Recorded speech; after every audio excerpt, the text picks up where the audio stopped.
قبر اور قبرستان کی زیارت کری جب جائیں تو وہاں پر جو دعا پڑھنی ہے، السلام علیکم یا اہل القبور یغفر اللہ لنا ولکم انتم سلفنا ونحن بالعصر، اس کا ترجمہ اور تفسیر ہم نے ذکر کی۔ آگے کچھ جنازے کے 2-3 مسئلے ذکر کیے ہیں۔ ایک یہ کہ نماز جنازہ کے اندر جو معروف ثنا ہے نماز والی وہی پڑھنی چاہیے،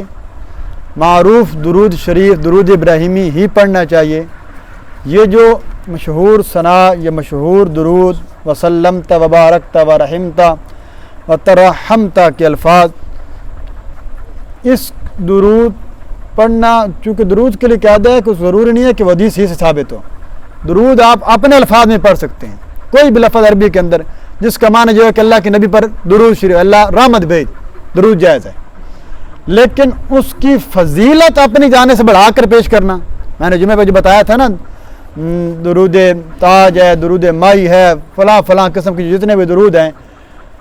مطلقاً درود پڑھنے میں کوئی بھی لفظ آپ بنا لیں، آپ اپنی جانب سے عربی کو کسی کا بنا لیں، درست ہے، آپ پڑھ سکتے ہیں، لیکن جب آپ اس کی فضیلت ذکر کریں گے نا، اس کی یہ فضیلت ہے، یہ فضیلت ہے، حالانکہ حدیث میں تو اس کا ذکر ہی نہیں آیا، اور اس کے مقابلے میں کیسا درود شریف آپ کے پاس کھڑا ہے، درود ابراہیمی، جس کے ثواب کا اندازہ انسان نہیں کر، جس کا اللہ کے نبی نے خود سکھایا۔ صحابہ نے پوچھا یا رسول اللہ ہم آپ پر درود کیسے بھیجیں؟ آپ نے فرمایا یوں پڑھا کرو۔ تو اس لیے تمام نمازوں کے اندر درود ابراہیمی ہی پڑھنا افضل ہے۔ ثنا جو نماز والی ثنا ہے، یہ باقاعدہ مستند صحیح حدیثوں سے ثابت ہے، تو یہ پڑھنا زیادہ ثواب کا باعث ہے کہ بجائے اس کے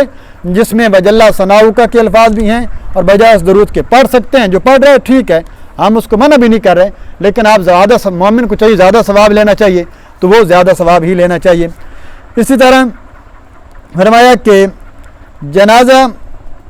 جب سلام پھیر دیا جائے تو میت کو زیادہ دیر رکھے رہنا، انتظار کروانا چہرہ دکھانے کی نیت سے، کوئی اور عذر ہو وہ الگ ہے، قبر تیار نہیں ہوئی ٹھیک ہے، رکھ جا سکتا ہے کہ وہاں پر انتظار کرنا پڑے گا، لیکن صرف محض اس نیت سے تو اس کے لیے رکھنا فرمایا شریعت کہتی ہے کہ فوراً اس کو دفن کے اندر دیر نہیں کرنی چاہیے۔ اسی طرح جنازہ لے جاتے وقت یہ جو اونچی آواز کے اندر کلمہ شہادت یا اس طرح کی چیزیں کوئی منع نہیں تھا شریعت میں، کسی قسم کا کوئی فعل، آپ درود پڑھیں، آپ استغفار کریں، آپ کوئی کلمہ شریف پڑھیں، آپ شہادتین پڑھیں، شریعت نے روکا، کوئی نہ شریعت نے حکم دیا کس موقع پر کرنا ہے، کندھے والا ثواب ضرور ہے،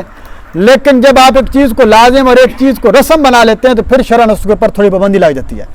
آپ پڑھیں، کلمہ پڑھیں، درود پڑھیں، ساتھ جتنے لوگ چل رہے ہیں، جو قرآن کا حصہ آتا ہے پڑھتے چلے جائیں، یہ موقع غنیمت ہے، آپ کو بھی فائدہ ہے، اور جب قبرستان پہنچے ان کی